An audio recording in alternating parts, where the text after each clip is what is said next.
Hi, and you're very welcome to episode 15 of the League of Ireland show here on finalwhistle.ie. My name is Breifne, and once again, I am joined by former league winner, cup winner, Setanta Cup winner, Alan Keane of Sligo Rovers, Galway United, bit of Dundalk thrown in there. We all know him as Keane. Keane, you're very welcome back to the show. It's great to be back, Breifne. It's been a little while since we've been talking to you because I suppose the mid-season break kicked in. You weren't with us last week either. It's been an interesting couple of weeks since you were on the show last.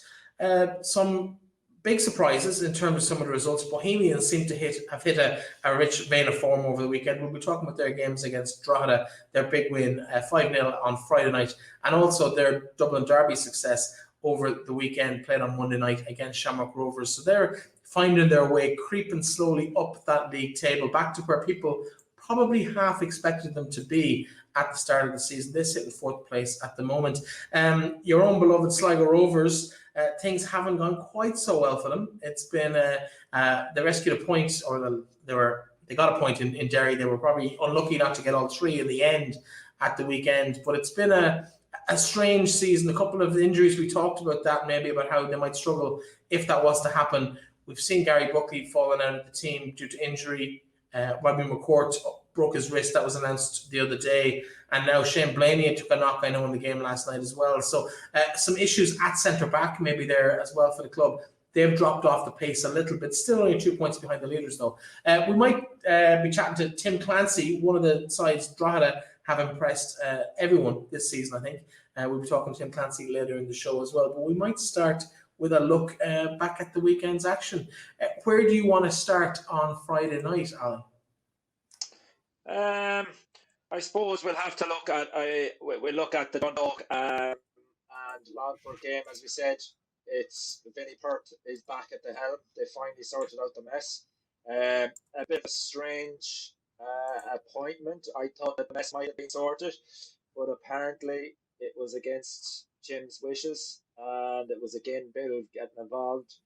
Whether Vinny went to Bill and got him appointed, or because it came out in the papers that Jim wanted Dave Rogers. So it just goes on. But look, they got a draw against Longford, and speaking of Longford, it was only was it today I realised that they've only won the first game that they've won all season, or the only game they've won all season was the first game of the season against Derry City.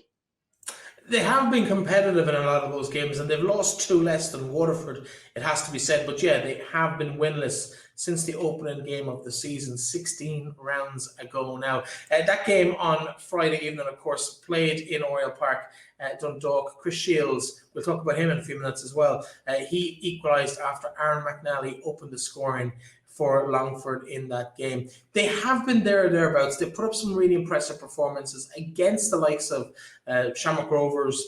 They drew with Bohemians, obviously, in Dalymount, and also Dundalk. So it's not beyond the realms of possibility for Longford to come out of these games with results. They just haven't been able to turn those wins or draws into wins like Waterford have in recent weeks.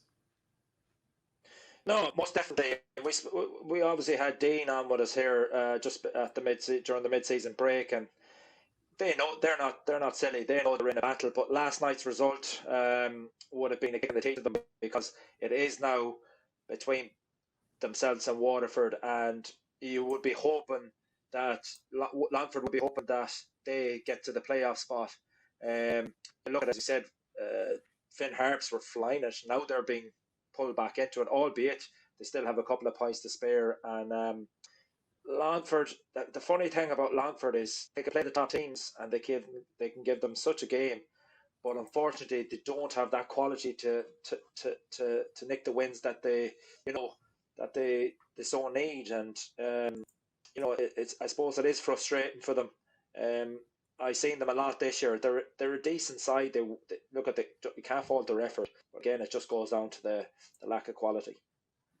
Yeah, of course. If we move a little bit further along the fixture list on Friday night, Pats and Sligo Rovers did battle in Richmond Park. It was a former bit of red favourite who undid them in the end. 2-0 the final score. Ronan Coughlin penalty in the last quarter of the game, but Matty Smith had kind of put Pats ahead.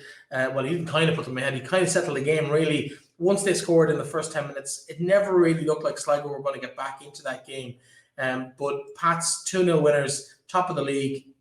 Stephen O'Donnell will be very, very happy with how it's gone so far. Yeah, look, Sligo Rovers, since they came back after the break, look, I spoke to a few about it, that they were doing really well before the break, obviously top of the table going into the break, and it just came at the wrong time. We spoke in the show numerous of times how good they've been, how they've been getting the results, but there was a big but. Small squad, few injuries, what can happen? And it just shows, they got the game, they came back after the break, they were totally outplayed by Drogheda, outfought, outplayed. Again, St. Pat's, went out 2-0, deserving winners, and then last night, sucker punched the late conceding that late goal. 1 point out of 9 is not really, challengers' form, and Liam will be looking to put that straight. They have a difficult one coming up again on Saturday night. So, Pat's Stephen O'Donnell will be absolutely buzzing. They wouldn't have thought a couple of weeks back, I think, was it a week or two before the break, they started slipping further behind. It was 6 odd points, and to turn it around and to be top of the table is phenomenal. And he's doing a great job up there, and I think they're there up around the top two. They'll be the main challengers to Shams this year, I think. Yeah, I can't see anybody but those two being in the top two for the reasons we've talked about Sligo. I think Bohs might have just left it a little bit too late. I still fancy Bohs to challenge for that third place, but I think it's going to be Pats and Rovers, and it's going to be entertaining to see how that pans out over the next couple of weeks. Of course, Bohs in action themselves, we've touched on it. We're going to talk to Tim Clancy about it later on in the show in more detail, but 5-0 winners. Georgie Kelly, man of the moment. He chipped in with no less than 4 goals. It's, I think, 7 goals in 3 or 4 games for him. He had a hat-trick earlier in the year as well. So he's really hit a rich vein of form, which we haven't seen from him since he left UCD 2 or 3 years ago. No, we haven't. He was with Dundalk, and obviously getting in and out. He was basically back up at Dundalk, and then he moved to Pats. He had an all right spell at Pats, and then he's come to Bohs. I think at the start of the season, to be fair, Georgie got a bit of stick, and I'm sure that people are reading the words today, but he definitely he always had it in him. He's always a quality player. Anytime I've seen him at UCD, sometimes players just need to find the club that suits them, and once they get that confidence, especially strikers, and I think Georgie found that, and it's remarkable.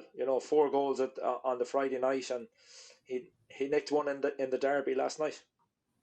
Yeah, and obviously for the record, it was Liam Burt with the 5th goal for Bohemians on the night.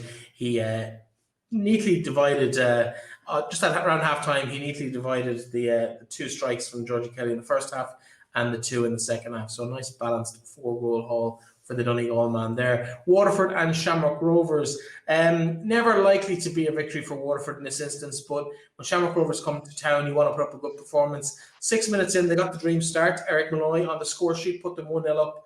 But once Graham Burke scored after a quarter of an hour, it never really looked like it was going to be anybody but a win for Shamrock Rovers. It did take them a while to break them down, though. 4-1 winners in the end. The other goals coming from Rory Gaffney, Burke with a second, and Aaron Green. A game all wrapped up by the 70th minute. Mark Burcham has had a fairly positive effect on the side since he's come in there. They won against Longford on Monday night as well. We'll talk about that later on too. But that game against Shamrock Rovers, it's a no-win for a club like Waterford in the situation they're in. They're never expected to get a result out of that. So a good performance is all you're really looking for in that case, Alan, right? Well, that's it. Like, a good performance and not get beat by too much, and do yourself some justice. But look, as you said, Mark Burcham has come in. His target would be probably playoffs. Don't get relegated. And currently they're in that position. Look, we spoke about Shamrock Rovers on the show numerous times. I think on the whole league, you're waiting for them to explode and wake up and be the Shamrock Rovers that we know, because the quality that they have within their side I still think they're only playing in second. They can still go up another gear, and a gear or two, and it just shows the strength that they have. And look, beating today that they're looking at signing Anthony Stokes. That would be some signing for them, and I'm sure they'll probably make one or two more signings over the summer. If Richie Towell to come in as well. So as we said, and I still stick to it. I still think that if they get into the groove, they'll probably win the league with 3, 4, 5 games to go, and that's just because the strength and depth that they have. Yeah, I kind of tend to agree with you on that. I think Richie Towell, if he makes the impact that fans of the league know he can make, and if Anthony Stokes happened as well, it's probably the one thing they're missing is someone who knows exactly where the back of the net is. For all the industry that Aaron Green has and the creativity and the opportunities that he's part of, he isn't a renowned finisher. He's not going to get you 15 or 20 goals a season. Although he might come to 10, he's just that little bit shy of the quality that they have had over the years, whether it's Gary Twigg or the likes in the last decade or so that you would have faced when you're playing them. The other game on Friday night, of course, finally was the Northwest Derby, Finn Harps and Derry City. Finn Harps, of course, had won historically for the first time in the Brandywell earlier in the season, but unfortunately that was reversed from a Finn Harps point of view, at least, unfortunately. It was 2-1. The Will Patching show, 2 strikes from him, either side of an Ethan Boyle goal, the fullback getting on the score sheet for Finn Harps. What's this about fullbacks getting on the score sheet? It's happening week in, week out. You weren't quite so prolific, Alan, in your day from fullback, getting forward and getting strikes on goal, never mind goals. I'll have you know, Breifne, I've scored 24 career goals. Right? Yeah, but you're ancient, so that's like one a season or something. And I'm the European top goal scorer for Sligo Rovers, so I'll have you know that. I'll eat the whole pot. It's on the cooker. It's one to tell the grandkids. But come here, look at Finn Harps. We spoke again about the mid-season break. We spoke to Ollie. They are, they're on a little bit of a downward spiral at the minute, and I was actually shocked when I looked at the table today and see them third from bottom. When we were talking to Ollie, they were fifth, so it just shows that the league, how tough it is. I still think they won't get dragged into it. I still think they've got enough, they've done enough to pick up an odd win here and there in the next couple of weeks, and I think they'll be okay. As regards Derry, Rory Higgins has, he's kept the run going, and with a late goal last night. I think it's 8. Is it 8 undefeated and 9 undefeated, which is very good from Derry's point of view. So so I think it's around that. But a great job he's done since he's gone in there. And what I notice about Derry, it's that they've got a couple of late goals now. It's that never say die attitude, whereas previously they would have just accepted that they were beat and that was it. And I think they go from strength to strength. The big question is, will they hold on to Will Patching? And I'm sure with Dundalk at the minute, they'll be looking for him back with the thoughts of Chris Shiels maybe heading out of the Orioles. So who wouldn't want Will Patching in their team at the minute? Well, let's talk about that because Chris Shiels has been announced has played his last game for Dundalk, and it looks like on the 1st of July will make the move north to join Linfield. Subject obviously to a fee being agreed between the two sides, but it almost seems like there's an air of inevitability about this. Broken the news maybe a week ago. It's been on the rumour mill for a lot longer than that. What's your own thoughts on it? Given the tumultuous situation in Dundalk at the moment, the little bit of a circus that's going on about who's in charge, who's calling the shots, it seems to change hourly, never mind daily. Like, is he right to jump ship? Is he really jumping ship, or has the ship already kind of started filling with water? I wouldn't say Chris would say, I wouldn't put it down as jumping ship. He's looking out for himself and his family, and that's the harsh reality of it. He does live in Belfast. Now, going by Vinny Perth's comments after the game last night, I wouldn't be, if I was in Chris Shiels' boots, I wouldn't have been, he definitely wants me to stay, because he was asked a question about Chris Shiels. Yes, he did give him, he said he's one of the most decorated players. He's a quality player. He's our captain, but we also have other players in our team, that can step into midfield. So I want you to stay. Rip up that contract. I need you to stay. So for me, I think going by that, it sounds like the deal is done and he's off, which is going to be a massive loss, which will lead to probably, as we said there, Will Patching coming back from Derry, who will lose a quality player. Yeah, I suppose that obviously the game, just for the record, Michael Duffy was the scorer, but Dundalk beat Drogheda in the Louth Derby in Headingley Park on Monday evening. Down in Richmond Park, St. Pat's with a home weekend, a doubleheader. They obviously beat Sligo Rovers Friday night. They had another visitor from the Northwest on Monday, and that was Finn Harps, 4-1 the end.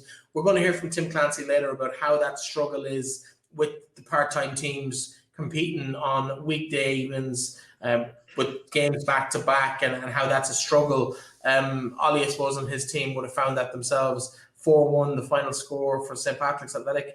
A decent weekend for them. Ollie, I suppose you can't really be that disappointed, but they are starting to, as you mentioned, dropping down the league table a little bit. Yeah, and as Ollie said, that's third game in a week is difficult. That's, Friday, Monday.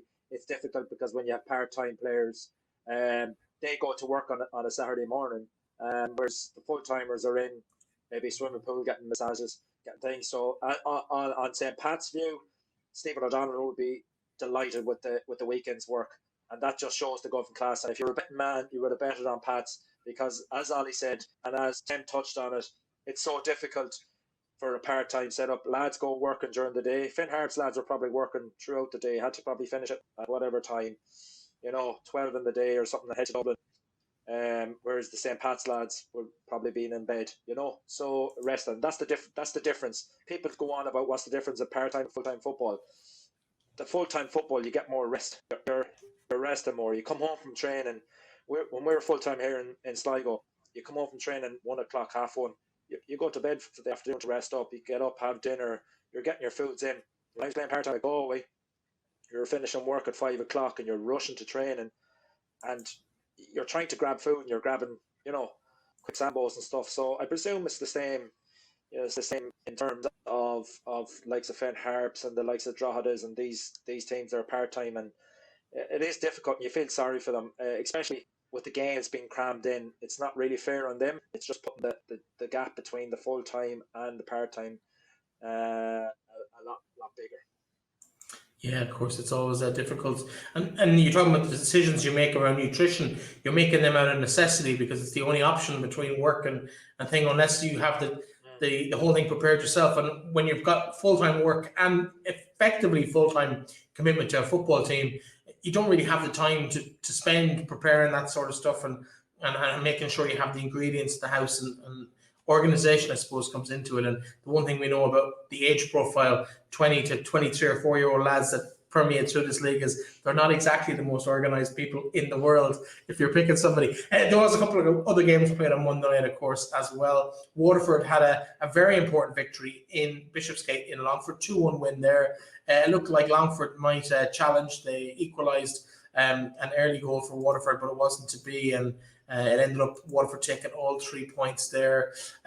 It's going to be a tough ask for Longford, despite only being 4 points behind Waterford now. But where those 4 points are likely to come from, given that they've only had one win and it was on the opening day of the season, can you see them catching Waterford? See, that's the thing. It's the confidence now is a massive thing when you're down there. You're 4 points, which you're talking.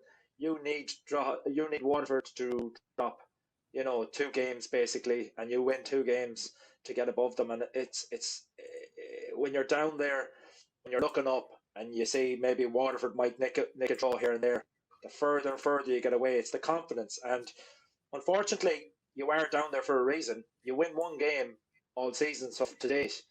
You deserve to be where you were. And unfortunately, it's going to be a big thing now for Dara to get the team to believe that they can do it, believe they can get, as you said there, where are they going to get the win out of? I don't know. Last night was a massive game for them. If they had won that last night, the confidence that would have taken them further, and you're talking probably push Water down further. But unfortunately, it has swung in the other direction, which is not good for Longford. Yeah, absolutely. For the record, John Martin with the opening goal on 17 minutes. Aaron McNally, an instant reply on 18 for Longford before Eric Malloy settled it in the opening moments of the second half with that winner. 2-1 win there for Longford Town. For Waterford, I should say. Apologies for getting the hopes up. In terms of the other games, we did, of course, speak a little bit about the Sligo Rovers Derry game. 1-1, the final score. Sligo scored probably against the run of play, but a great break and finish from Jordan Gibson. He's been amazing this season before Derry kind of nabbed it late towards the end. Yeah, Liam Buckley would be absolutely disappointed. Being, conceding late on. You needed that win for the confidence again. Now, you would have gone in the dressing room. It's hard to explain, Breifne, but Derry City players probably went in the dressing room elated that they got an equaliser. Sligo Rovers players would have gone in deflated. You're talking how many minutes away from the dressing room being in a good vibes. But Jordan Gibson, yeah, you said he is on fire this year. He scored some crucial goals. I seen him live again in the Drogheda game, and I thought, as we spoke to Tim, I thought he had the team set up well and didn't give Jordan Gibson a kick. And I just thought going forward that that's what most teams are going to do. But he has the quality. And again, I have to say, Ed McGinty, even everyone talking about him again on Twitter, how he's pulled them out of the back. A couple of times of good saves, and obviously Johnny Kinney had a miss towards the end as well. So a draw probably was a fair result, but Liam Buckley would be raging that they didn't stop I suppose, albeit they got a draw to stop the 1 point in 9. It's just not good enough. Yeah, you talk about McGinty. I was watching the game with a friend, and he had turned his attention to a second screen that we were watching the European Championships on, and I actually said, "Oh, what a goal!" And then I was like, "Oh no, McGinty saved it." And how often have we done that this season? And Patching had a shot at 1-0 with about 2 or 3 minutes left in the game, and he put it right in the bottom corner. 90% of goalkeepers at any level in the game would not have kept that out. It was an absolute wonder strike.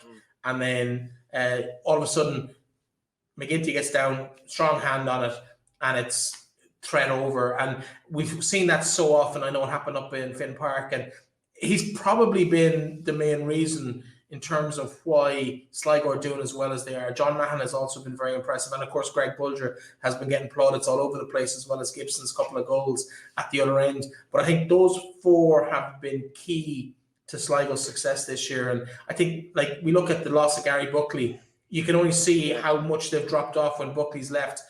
Shane Blaney, he came in this year with a big reputation, hasn't really played that much, and when he hasn't really set the world alight, I think it's fair to say.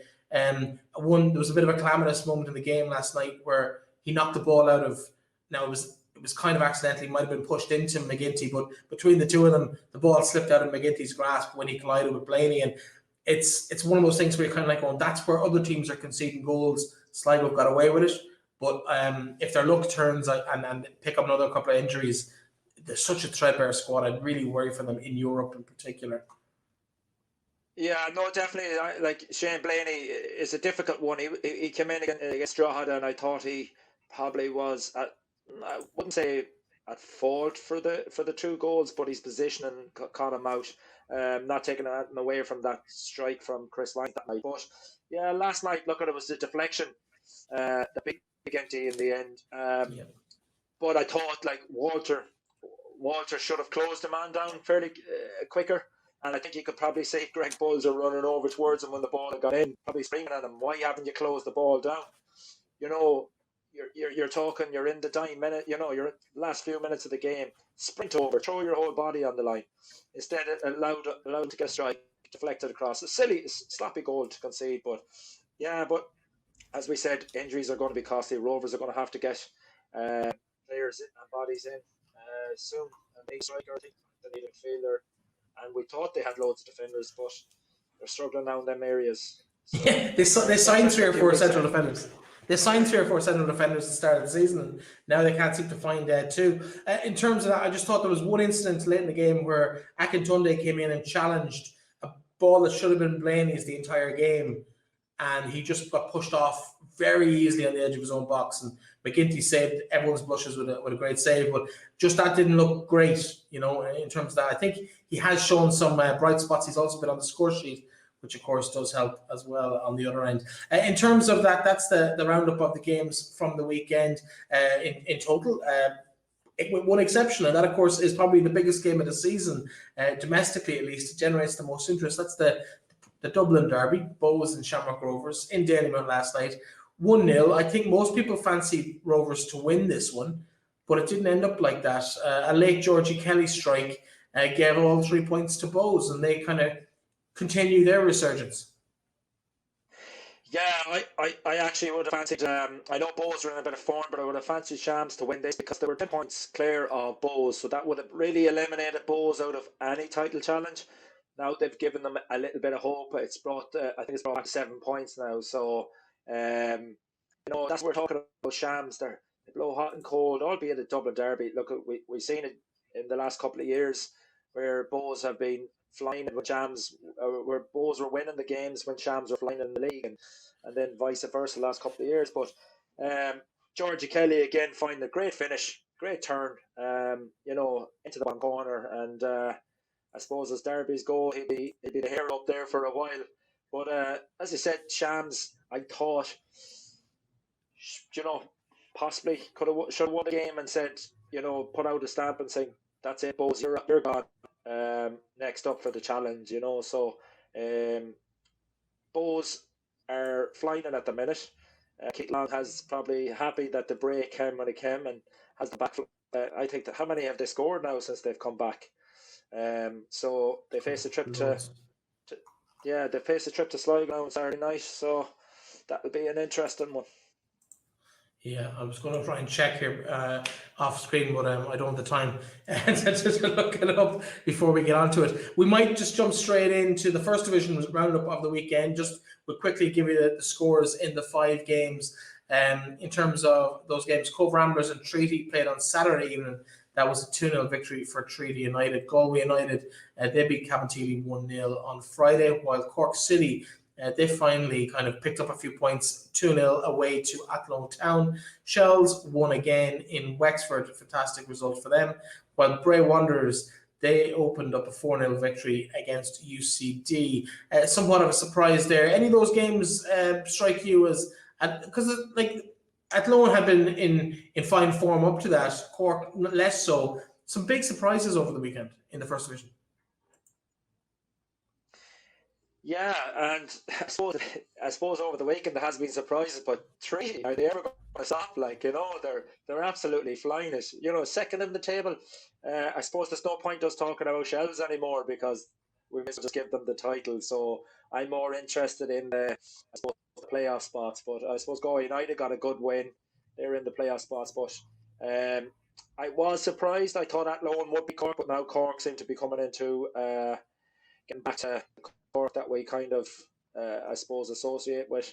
But look, we've said how many times in this show, Breifne, that First Division is going to be really exciting down to the last game of the season. I think it's very topsy-turvy. Anytime you look at it and you go, geez, they're out of the playoffs. How are they out of the playoffs? The last time I seen them, they were third. Now they're, So it's great. It's great for the First Division because it's delighted to see some sort of competitiveness down there in the last year or two.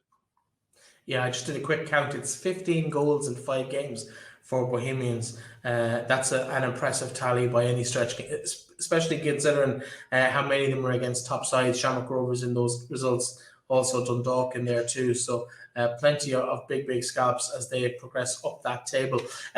We might as well jump on to the interview, and we have sat down earlier in the day to chat to the Drogheda United manager, Tim Clancy, about how his season has been going so far.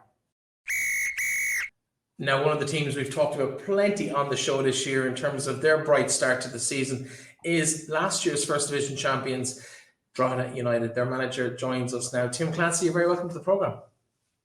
Thanks for having me on, lads. Tim, it's been a whirlwind of a season for Drogheda. A great start the first night. You kind of won it well against Waterford. And since then, things have pretty much gone your way. You're in a very healthy position coming into, I suppose, the halfway point of the season this weekend.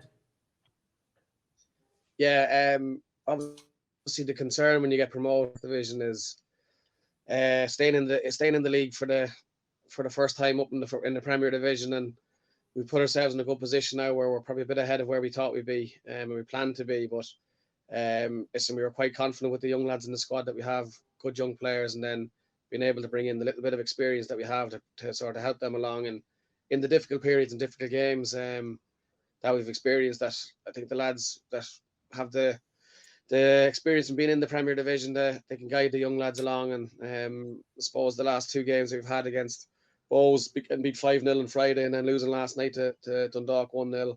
We're in one of them periods now, and we've another difficult one on Friday night against Rovers. So it's the periods like this now that the experienced lads will really help out.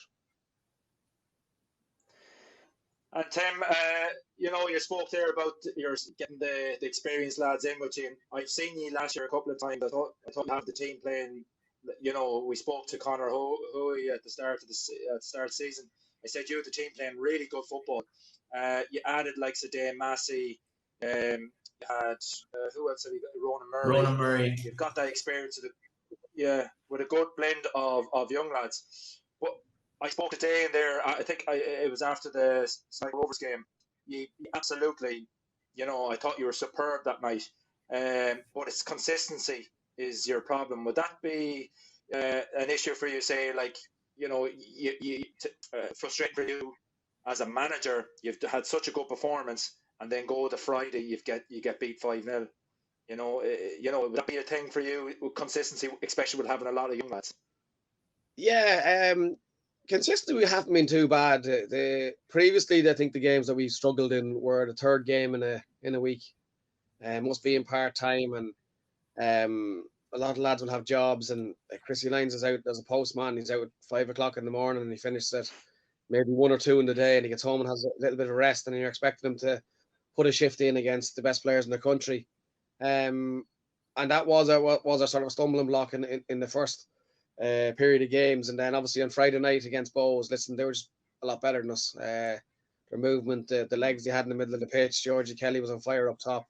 And that's the first game that we weren't really competitive in. There was a bit of a difference in class between the two teams, and that was a little bit frustrating. But even in the defeat last night against Dundalk, I felt that we were every bit as good as them. And the goal we conceded was avoidable. And I think it's a little period now at the minute when we're making mistakes and the opposition are getting goals from it. Whereas when we made mistakes earlier on in the season, we might have got away with it. So we spoke briefly after the game about maybe eliminating the opportunity for teams to score and just playing the percentages and not taking any chances and until we see this little period out. But listen, again, consistency will be tested with especially the young lads who are having their first real season in the Premier Division, and there is a difference in step up from the first division in quality and in fitness and professionalism and know-how and everything else. And listen, every game's an experience for them, and they're gaining for it. You did start that signature process at the end of last season very quickly. You were probably first out of the gate in terms of re-signing well over maybe 14 or 15 players from last year's squad that won the first division.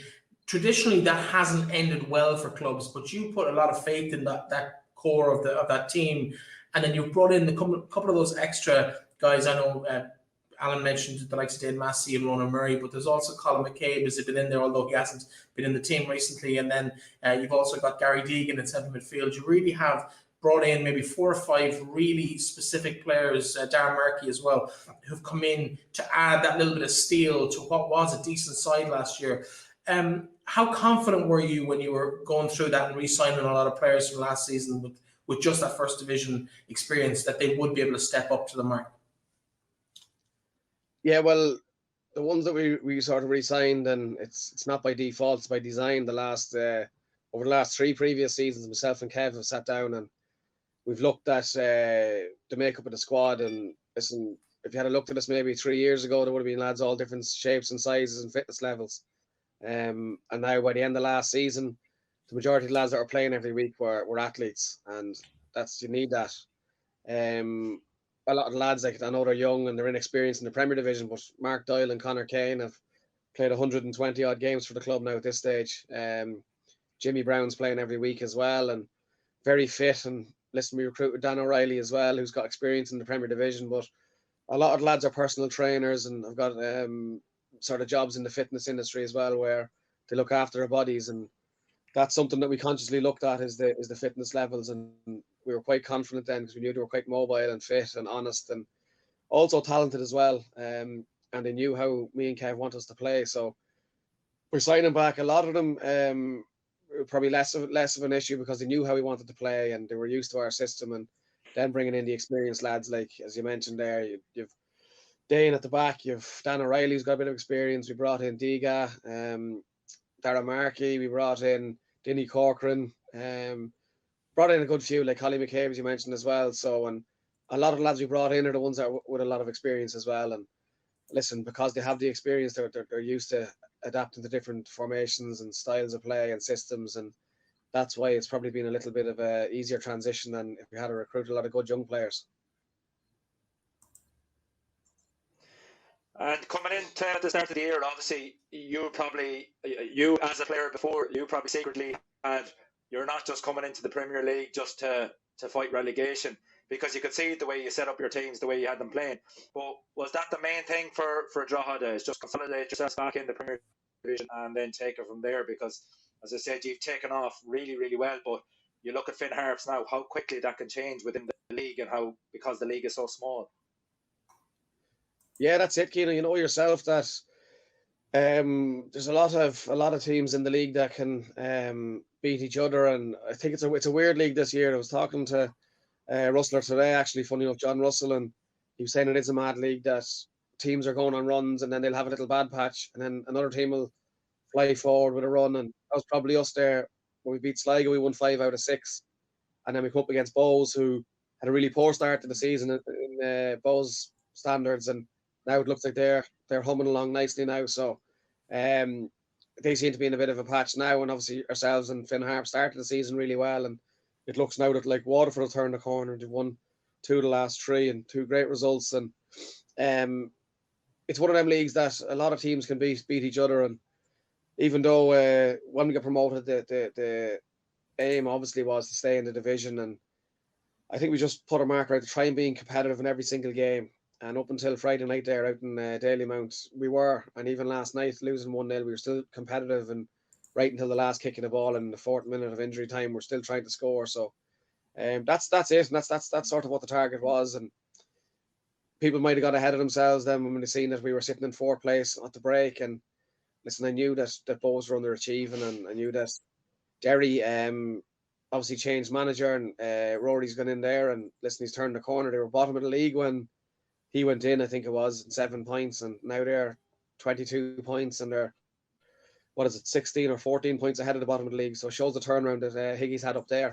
Yeah. And then you look at Stevie at Pats as well, has them top of the league now, going into the halfway mark. So I still think that Shamrock Rovers are probably ticking along in first gear, and you're expecting now to any minute to hit 2nd, 3rd, 4th, and even 5th gear. And maybe, listen, hopefully it's not Friday night anyway to do it, but it might be a case that they mightn't click into gear, and that gives an opportunity for Sligo or for Bows or Pats, or probably a bit further back for anyone else to have a go at them. But yeah, it's a strange league this year, that there's no 2 teams running away with it, there's no 1 team running away with it, and everyone seems to be beating each other. So if we can pick up a healthy amount of points each round of games, you should see us all right.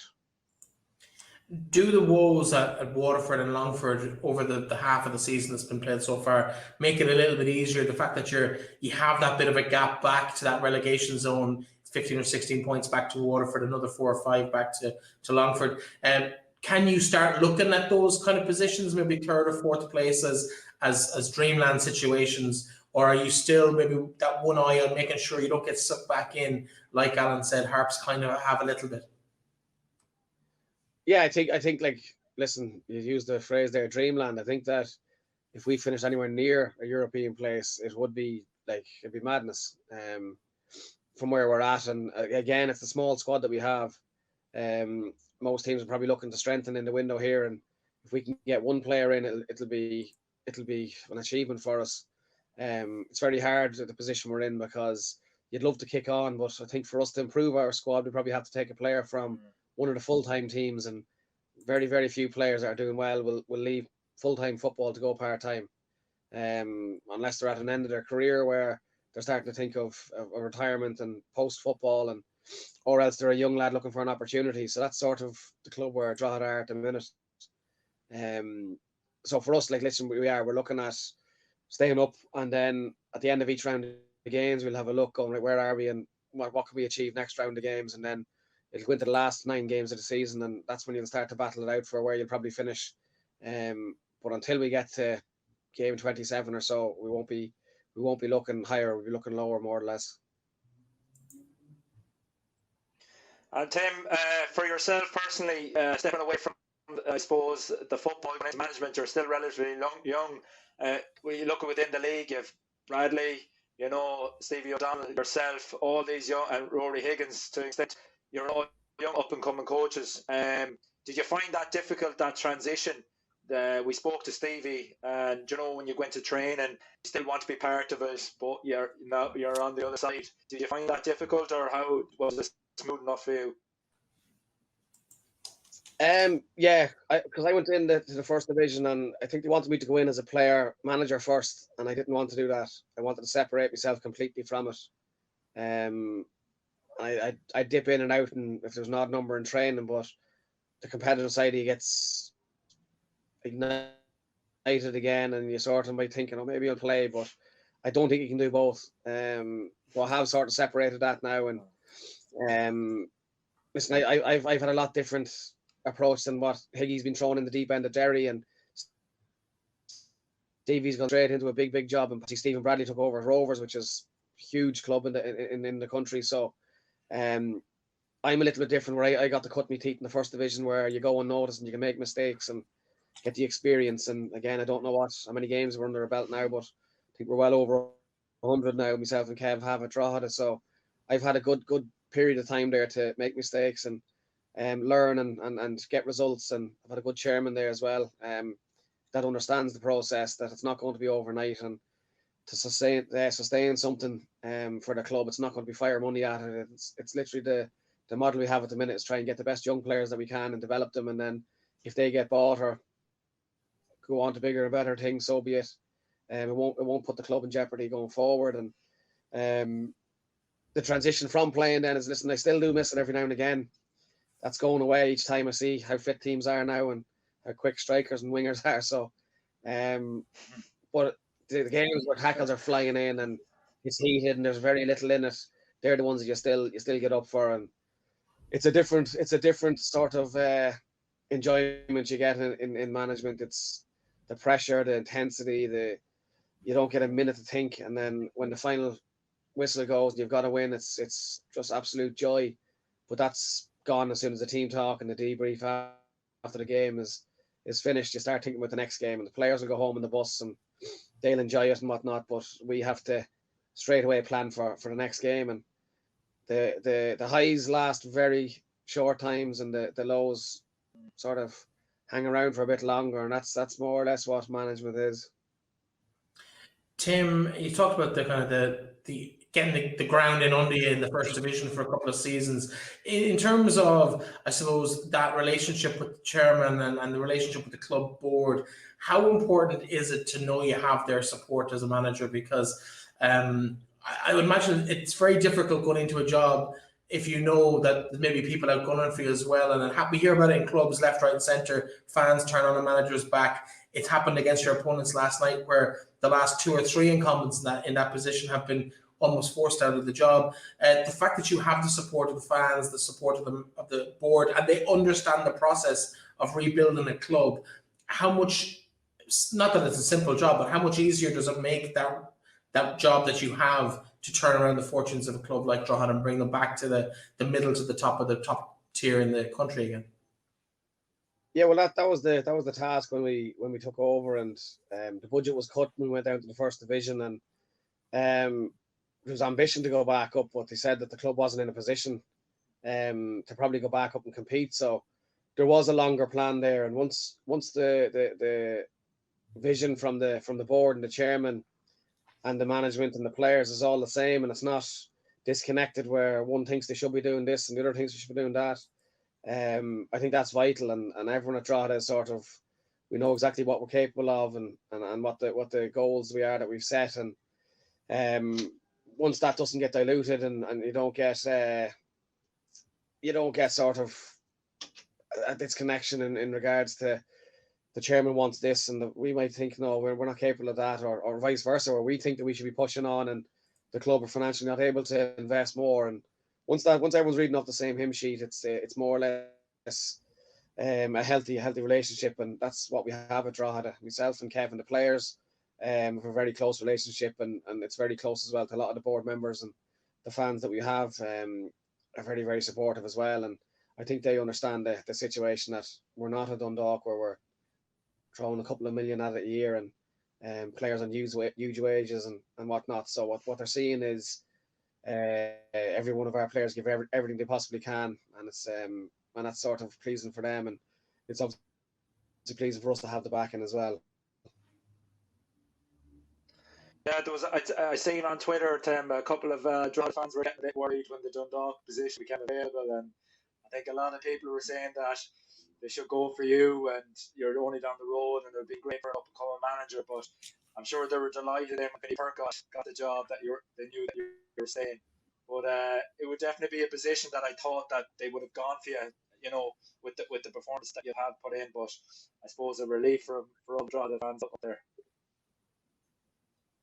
Yeah, listen, again, when jobs come up, and this is it's a strange one, because you have to be respectful, because fans are going to be a fan of the club forever, and the players and the managers and the coaching staff, they're going to be a part of that, and it's brilliant to be a part of it for the time that they're actually at the club, whether they leave or get sacked or whatever else. And then the next manager comes in, and the previous one's forgotten about, and players the same way. You'll have club legends that move on, and then the new guys are the new legends of the club, and that's what it is. Like, it's my profession. It's the only thing that I've known since I left school at 18 years of age, the turn of the millennium, nearly there, 2002, and I've been involved in football since then. And listen, I'm hoping that I'm be able to get another extended career as same length as me playing, and possibly longer as in management.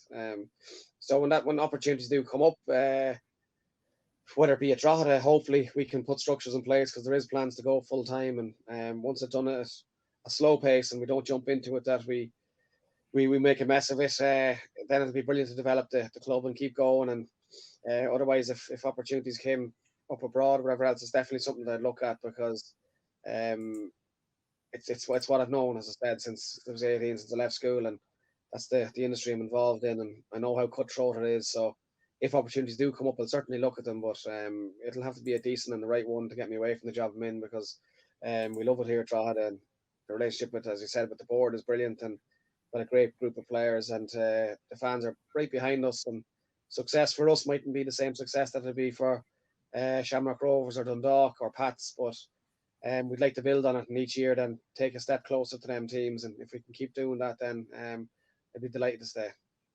Yeah, I know we had Conor Hoy on the show early on in the season, ahead of a ball being kicked at all, and he talked about how he thought he had some of the best players in the league at his club. I think you've shown that on their night, anyone at the team can compete with anyone in any position across the league, and I think I'm looking forward to seeing where Drogheda finish up this season. I'm not going to curse you, but if I had to pick a team for an outside bet for the FAI Cup, I'd be putting your name. I'd be hoping to get your name out of the draw. So Europe could still be there. There's a man who knows all about winning FAI Cups. I'm sure he'll give you a few pointers if you have a chat with him. But listen, Tim, it's been a pleasure having you on the show. Thanks very much. The best of luck against Rovers on Friday night, and on to the rest of the season. I know Longford and Finn Harps and Longford to follow after that in the coming weeks. So things get a little bit easier, at least on paper, over the next few weeks. Thanks very much for dropping in and chatting to us. No problem, Cheers, thanks many for having me on. Cheers, guys.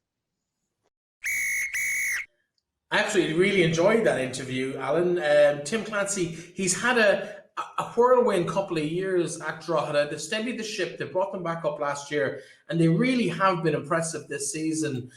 I know you played with Tim in your last couple of seasons at Sligo. What did you think of what he's done in Drogheda? Look, it's no secret But I think he's done a phenomenal job from watching his games in the first division with Drogheda to taking it into the Premier Division. I was looking forward to watching him in the Premier Division to see what he change and do this. You know, certain teams come in and managers come in and they change their system just to out of nervousness. Tim didn't. Tim just goes, "This is it. We're going to play football." And you know, I always knew, even the time at Sligo, I always knew he was going to be going to go on to manage a team, and he always had that kind of about him. Even from training, the way he kind of like managed the trainings and stuff like that. But you know, speaking to him, it's great to chat to him, and I'm sure he has ambitions like any player or manager. He'll want to go across the water. He'll want to test himself, possibly in the championship, if not the Premiership. Look, he'll know himself, and I suppose from playing across the water with the likes of Kilmarnock, Hibs, and Motherwell, he might get an opportunity in the Scottish leagues. You know, so all the best to him, and I think he's done an excellent job and brought Drogheda back to the Premier Division, and he has to be commended for that. I think Drogheda will be more than happy to keep him as long as they possibly can in the Premier Division here in Ireland. They, of course, face a big battle on Friday night. They go to Tala. They face Shamrock Rovers. Can they get anything out of that game? Look, it's a funny one. I said it to Tim there. The consistency is a tough one for him. But look, Shams would be wounded. Drogheda part-time, 3 games in a week. It's going to be a big ask. But these are the games when you least expect Drogheda. They can bounce back and they could put in a serious performance. Do I see them getting the win? Oh, it's going to be difficult. I think Shams will need to start up in the gear now, especially coming into the European season, and I think they might win this one on Friday night. Pats, of course, top of the league at the moment. They travel to the RIC, Waterford and Mark Bircham. A new look Waterford, reasonably on form in recent weeks. They'll take a lot of heart from that victory over Longford. It's given them a tiny little bit of breathing room at the bottom of the table. Can they stop Pats from steamrolling through them on Friday night? Well, Stephen O'Donnell will definitely have his troops in and be saying, do not take this game lightly, because on paper, Pats win easy. That's on paper, but I'm telling you now, Stephen O'Donnell won't want these players getting complacent, because when you're top of that table, there's absolutely no pressure whatsoever in Waterford. They're already expected to get beat, and I guarantee you, Mark Bircham is in that dressing room. He'd be telling them, lads, no one's giving you a chance. No one thinks you're going to win. They think you're going to be relegated. These lads are coming down. They're just going to roll you over. And that'll be his motivation. And I think it will be a difficult night for St. Pat's. And if they're really serious about challenging Shamrock Rovers, these are games they'll need to win. Yeah, and then I suppose Oriel Park is the master and the apprentice, or maybe the apprentice and the apprentice's apprentice. Not quite sure what role they fill, but 12 months ago, both of these would have been in the dugout for Dundalk. Vinny has left to come back. Rory's been to Ireland and come back to Derry City. Derry and Dundalk on Friday evening. It's got all of the kind of the undertones and stories running through it. How do you see it going? Yeah, this is going to be an interesting one. Obviously, Vinny has steadied the ship since he's come in with a draw and a win. It was a big one last night to beat their local rivals in Drogheda. As we touched on, Rory has Derry, 8. I think it's, as I said, 8 or 9. I stand to be corrected. But Vinny is unbeaten since he come back. Rory is on a run. It'll be interesting. I possibly could see a draw here in this one. Okay, you're going to sit firmly on the fence for that one. Finn Harps and Longford. Harps, as you mentioned, on a bit of a downward trajectory at the moment. They'll see this as an opportunity against bottom side Longford. Equally, Dara Doyle's men be looking at maybe a scalp. They can drag themselves back into that relegation battle.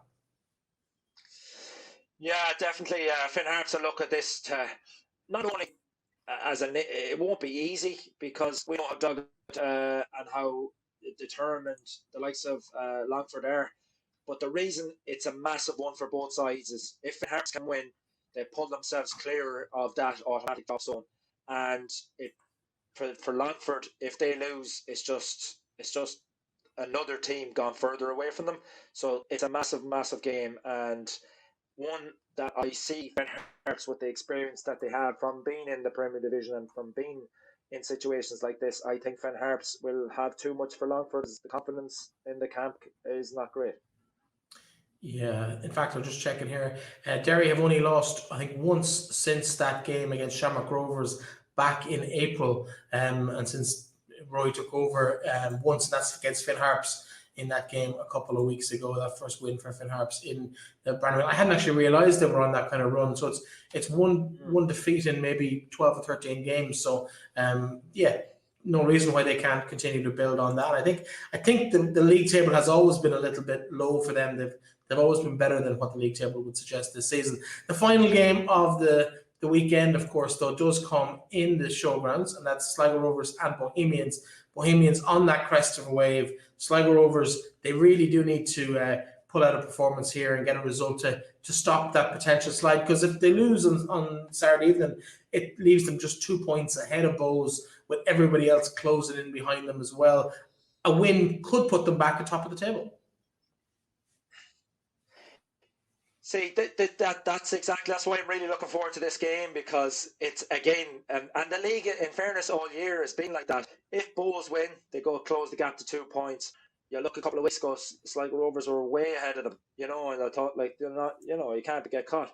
A win for Rovers can push them top of the table, and that's how, albeit for the results go their way. And it's a funny old league. It's going to be a tough game. It's going to be a tough game for Rovers. I don't know.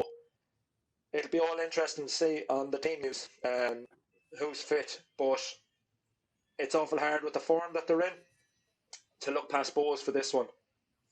Now, of course, round 13 of the First Division also takes place this weekend. 5 games in total, 4 on Friday, 1 on Saturday evening, and we'll take a little quick run through them. So, in a word, we've run out of time, unfortunately.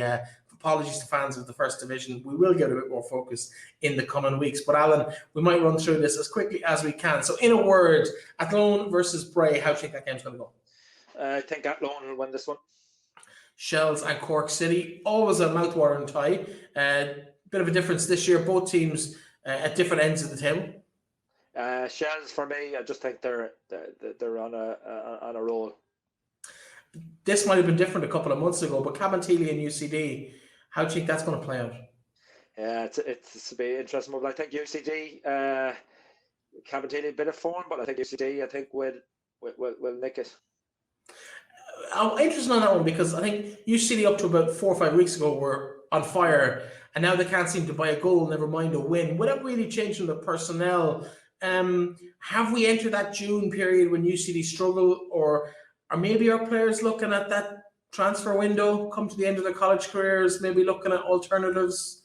Could we see UCD losing a couple of those players for the second half of the season?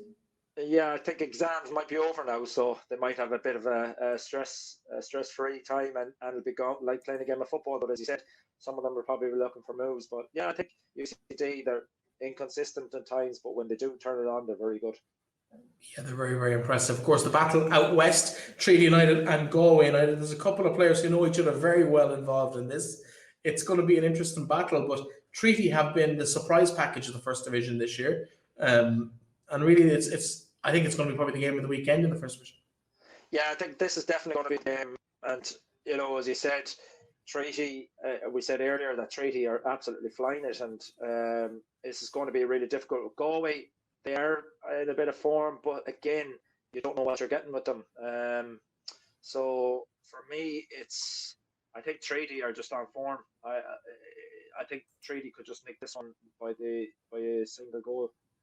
Yeah, of course, Treaty second in the league, but a Galway victory could put them into second place, depending on how results go. It's been a big turnaround for John Caulfield's men, but as we remember from last season, they finished strong that last year. I don't expect anyone to come within an ass's roar of Shells, but I think Galway will be there or thereabouts. Final game of the weekend is Saturday evening in St. Coleman's Park in Cove Ramblers and Wexford FC. Can you see anybody with Cove winning this? I just can't see Wexford. They've really, really struggled this season.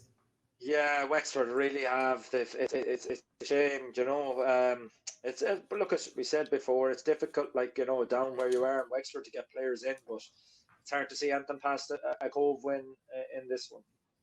Yeah, and finally, I suppose the draws for European ties were done since we had you on the show last.